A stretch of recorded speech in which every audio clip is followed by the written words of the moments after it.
Halo, Assalamualaikum geng. Geng, hari ni saya di Taman Saintek Kulai Johor kelapa sawit. Rumah yang baru dapat daripada company, rumah tanpa keluarkan deposit, tanpa keluarkan modal. All in geng. Just korang bagi dokumen saja geng. Kalau misalnya kata korang berminat, okey saya review dalam rumah ni geng. Rumah ni kita belum cantikkan lagi, tapi insyaAllah dalam 2-3 hari lagi kontraktor akan datang akan cantikkan rumah ni. Okey, jom geng, masuk. Geng, rumah ni keluasan dia 960 square feet, 3 bilik, 3 bilik air.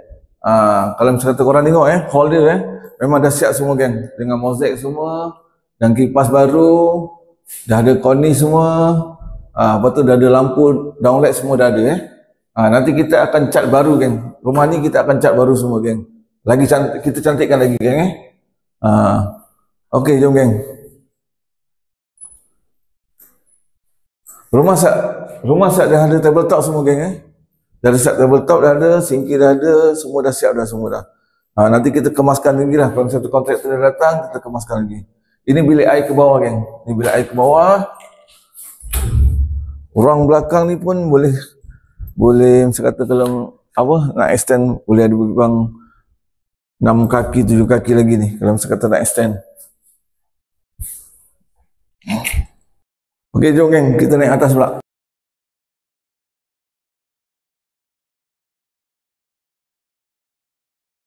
Ini master bedroom geng Ini master bedroom. Saya ada tandas lagi dalam bilik ni. Ada tandas lagi. Dalam tandas duduk. Okey geng. Master bedroom ni selain ada toilet, dalam ada koridor luar kalau misalnya kata nak santai-santai petang pun dah boleh lah sebenarnya. Dah ada koridor. Okey, jom kita pergi bilik lain pula.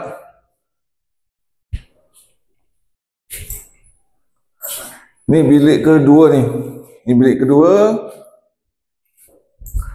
Ni bilik ketiga. Keluasan lebih kurang sama geng. Keluasan lebih kurang sama, bilik kedua dan ketiga keluasan sama.